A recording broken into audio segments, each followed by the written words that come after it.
She used my credit card for a business trip, but I saw the beach photos on her friend's Instagram. I didn't confront her. I just called the bank and reported the card stolen. Her frantic call from Mexico was the best call I've ever received. I was scrolling through Instagram when I saw it. A photo of my girlfriend on a beach, cocktail in hand, sunset behind her. She looked happy, relaxed. The caption from her friend Taylor said, "Mexico vibes with my girl." Posted 2 hours ago. The problem? Lauren told me she was in Phoenix for a business conference, said she'd be gone 4 days, asked to borrow my credit card because hers was maxed out from moving expenses. Promised she'd pay me back when her commission check came through next week. I'd given it to her, watched her book the trip.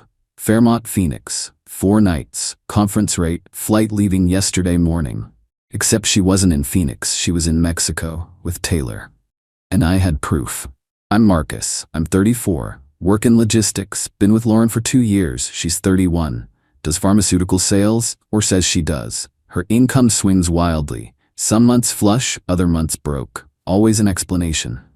I'd started noticing patterns about 6 months ago. The constant borrowing, the vague answers about work, the expensive tastes on an inconsistent budget.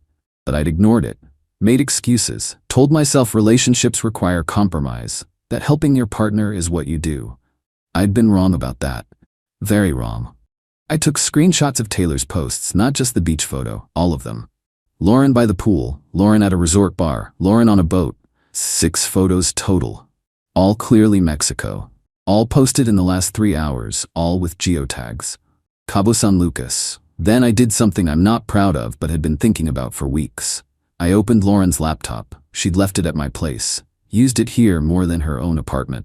The password was easy. Her birthday plus her cat's name. Same password she used for everything. Her email was already open. I started reading, not randomly, looking for something specific, her work emails, her commission statements, her sales reports, because something hadn't been adding up.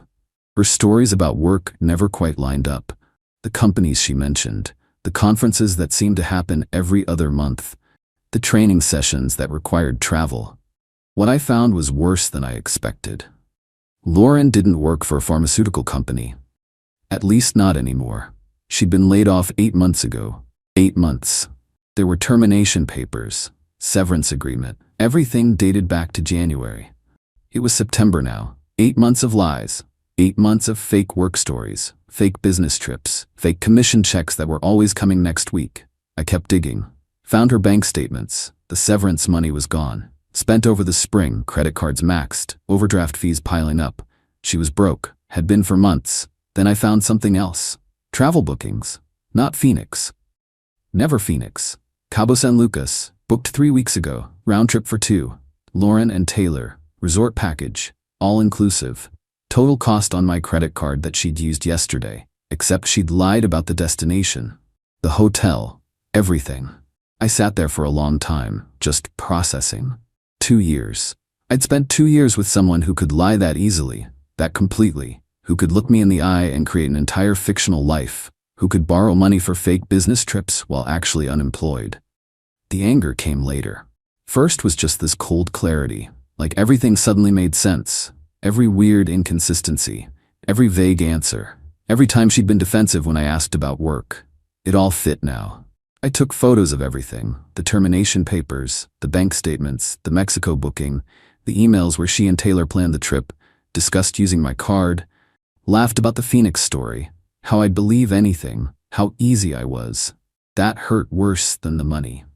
That they'd laughed about it, about me, about how gullible I was. I closed the laptop, called my credit card company, told them I needed to report unauthorized charges. The representative asked what happened. I explained that I'd given my girlfriend permission to book a specific trip to Phoenix for work. She'd instead booked Mexico for vacation, without telling me, using different dates and a different hotel than we'd discussed. The rep was quiet for a moment, then said that was a complicated situation. Technically, I'd authorized her to use the card, but not for those specific charges. She suggested I try to resolve it directly first. If I couldn't, I could file a dispute for charges that weren't what was agreed upon. But it would require documentation. I had documentation. I thanked her, said I'd handle it directly first. Then I asked her to deactivate the card. Not report it stolen. Just turn it off. She did. Said it would take effect immediately. Then I got to work. I didn't pack Lauren's things. Didn't change locks. Did something else. Something more permanent. I called my buddy Derek, who does property management, asked if he had any units available. He had a studio, month to month, available immediately. I said I'd take it. Could I move someone's stuff in today? He said sure. Gave me the address and access code. I spent the next 4 hours moving every single thing Lauren owned out of my apartment. Every piece of clothing, every toiletry, every book. Every random item she'd slowly migrated to my place over 2 years. I packed it carefully, labeled every box, moved it all to the studio apartment Derek had ready, set it up neatly, left her a note with the address and the access code. The note was simple. Your things are at this address. First month's rent is paid. After that, you're on your own. We're done. Don't contact me. Then I changed my locks. All of them. Changed my passwords. Every account. Every login. Made sure she had no access to anything of mine. By the time I finished, it was evening. I made dinner, worked out, went to bed early, slept better than I had in months. My phone started ringing around noon the next day. Unknown numbers. I didn't answer. Let them go to voicemail. Lauren's voice. Panicked. Confused. The credit card wasn't working. She couldn't get cash. She couldn't charge anything. What happened? This was an emergency. I needed to call back. I deleted the voicemails without finishing them. Blocked the numbers. More calls came. Taylor's phone. Other numbers I didn't recognize. I blocked them all. Then I turned off my phone for the rest of the day. That evening I turned it back on. Found a string of texts from Lauren's mom, asking what was going on. Why wasn't I answering? Lauren needed help. I needed to call her back. I responded once, told her Lauren could explain everything, that I was no longer involved, that I'd moved Lauren's belongings to a safe location and paid first month's rent. She was welcome to help her daughter figure out the rest. Then I blocked her too. The next morning I went to work like normal. Around 10 my office phone rang. Front desk said someone named Lauren was here to see me. I said I wasn't available. She said Lauren was insisting, making a scene. I told them to call building security if she didn't leave. She left. She tried again at lunch. I saw her in the parking lot, waiting by my truck. I turned around, went back inside, had security walk me to my vehicle. An hour later, she was gone. That evening she was waiting outside my apartment building. I saw her from a block away. Parked around the corner, called my building security. They came down, explained she wasn't a resident and needed to leave the property. She argued. They asked if she wanted them to call the police. She left. Day 4. My lawyer's office called. Lauren had retained an attorney. They wanted to discuss the credit card charges and her belongings. I gave them my lawyer's name, said all communication goes through him now. My lawyer called an hour later, asked what happened. I explained everything. Sent him the screenshots, the emails, the bank statements, the termination papers, everything I'd found. He said I was in the clear. I deactivated my card, which was my right. I'd moved her belongings to a safe location and paid rent. I hadn't kept anything, hadn't damaged anything. I'd done nothing illegal. He said her lawyer was claiming emotional distress, that I'd abandoned her in Mexico with no money. He'd laughed, said she was an adult who'd lied about her destination. Not my responsibility. He'd handle it. The legal threats stopped after that. Guess her lawyer explained reality to her. Day 5. I got an email from Taylor. Long message about how I was a terrible person, how I'd humiliated Lauren, left her stranded, ruined her vacation, made her borrow money from her parents to get home. I was cruel, heartless. She hoped I was happy with myself. I replied with one sentence. You knew she was lying to me and helped her do it. That makes you complicit. Lose my email address. Day 7. Lauren showed up at my parents' house. My mom called. Said Lauren was on their doorstep crying, begging them to talk to me. My mom asked what happened. I gave her the short version. Unemployed for 8 months, borrowed money under false pretenses, lied about everything. My mom said she'd handle it.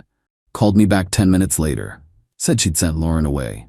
Told her if she showed up again, they'd call the police. My mom asked if I was okay. I said I was. Better than okay. She said she was proud of me for not letting someone take advantage. That it couldn't have been easy, but I'd done the right thing. That helped, more than I expected.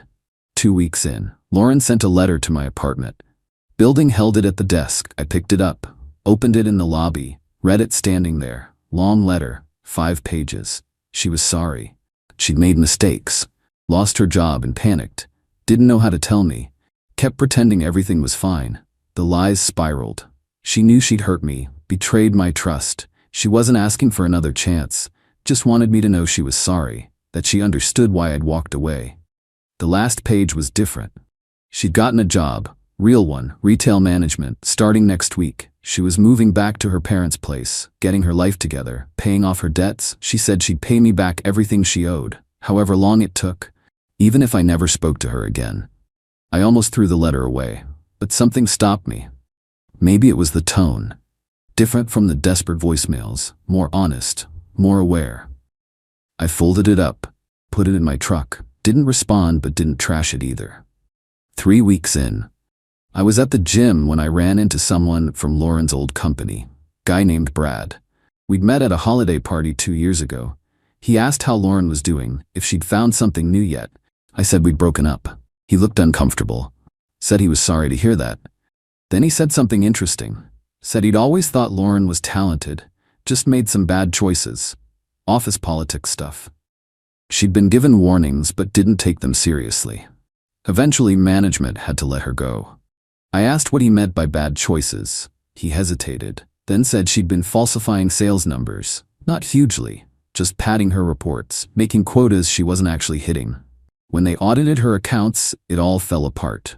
She'd been terminated for cause, no recommendation, no second chance. That explained a lot. Why she couldn't find another farmer job. Why she'd kept the whole thing secret.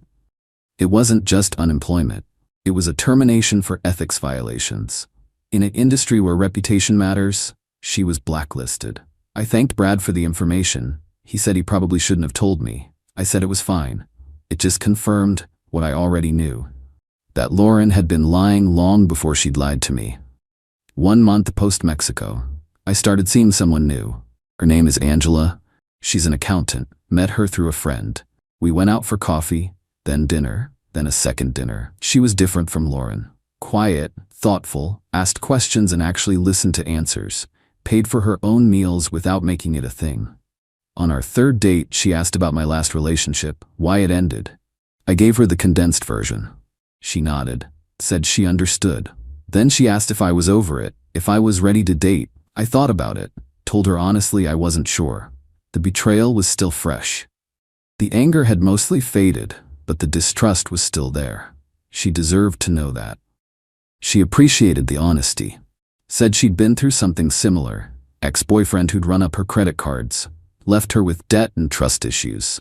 She understood the work it took to rebuild that. If I wanted to take things slow, she was okay with that. I did want to take things slow. She was okay with it. We kept seeing each other. No pressure, no expectations. Just 2 people getting to know each other. 2 months later, I got a check in the mail. From Lauren. $200. Note said, first payment. More coming. I stared at it for a while. She actually meant it. She was actually paying me back. I deposited the check, didn't respond, but I kept the payment schedule she'd included. Small amounts every 2 weeks. It would take 2 years to repay everything, but she'd apparently done the math. Angela asked about it. I showed her the check. She said that was a good sign, that Lauren was trying to make things right even though we'd never speak again. It showed growth. Accountability. I agreed. The payments kept coming, $200 every 2 weeks, like clockwork.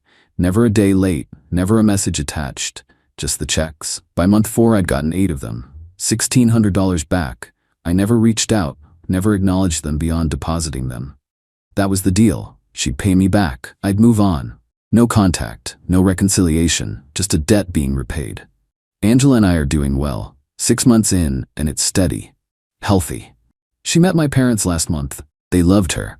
My mom said she had a good feeling about this one, that Angela seemed solid. I thought so too. Sometimes I wonder if Lauren's doing okay. If she kept the job, if she's actually getting her life together. Then I remember it's not my problem anymore. She made her choices. I made mine. The Mexico trip was the catalyst, the moment I couldn't ignore anymore. But the real problem was the 8 months before that. The lies. The fake life. The willingness to deceive someone who trusted her. Some people can come back from that. Rebuild trust, work through it. I'm not one of those people. When someone shows you they can lie that comprehensively, that easily, for that long, you believe them. That's who they are. Maybe they can change. But you don't have to stick around to find out. The revenge wasn't freezing her card. That was just self-protection. The revenge was moving on completely. Building a better life. Finding someone who doesn't need to lie. Who doesn't see me as a resource to be managed. Who treats me like a partner. Lauren lost more than a boyfriend when I walked away. She lost someone who'd believed in her, who'd supported her, even when things didn't add up, who'd been patient and understanding. She won't find that again easily. Especially not now, not with her history. And me? I learned something valuable. Trust your instincts. When things don't add up, dig deeper. When someone's stories keep changing, there's a reason. And when you catch someone in a lie that big, don't wait around for an explanation. Just walk away. Clean and final. That's the real power. Not revenge. Just the absolute refusal to accept disrespect. The willingness to walk away from someone you care about because you care about yourself more. Lauren's living with her parents, working retail, paying off debts. That's not punishment I inflicted. That's consequences she earned. Natural results of her choices. I didn't have to do anything except stop being her safety net. The credit card is in my wallet. New number. Haven't let anyone else use it. Don't plan to. Some lessons cost $1,800. Some lessons are worth every penny. Angela and I are talking about moving in together, taking the next step. I'm not scared, not worried she's hiding something. Because she's shown me consistently who she is. Through actions, through honesty, through the way she handles conflict and addresses problems head on. That's what I was missing with Lauren. That fundamental honesty, that willingness to be real even when it's uncomfortable. Angela has it. Lauren didn't. That makes all the difference. The frantic call from Mexico never came. Not in the way the title suggested. No panic, no drama, just a realization when the card stopped working. Followed by a scramble to find alternatives. Her mom wired money, she got home, figured it out. But the call I did get weeks later from my mom saying Lauren had shown up crying, that was satisfying. Not because Lauren was hurting, because it meant my family had my back, because it meant the boundaries were real and enforced. Sometimes revenge is just living well, moving on, being happy, finding something better, letting the person who wronged you see that you didn't need them to thrive, that you're actually better without them. That's where I am now, better, stronger, smarter, with someone who values me. That's the best revenge there is.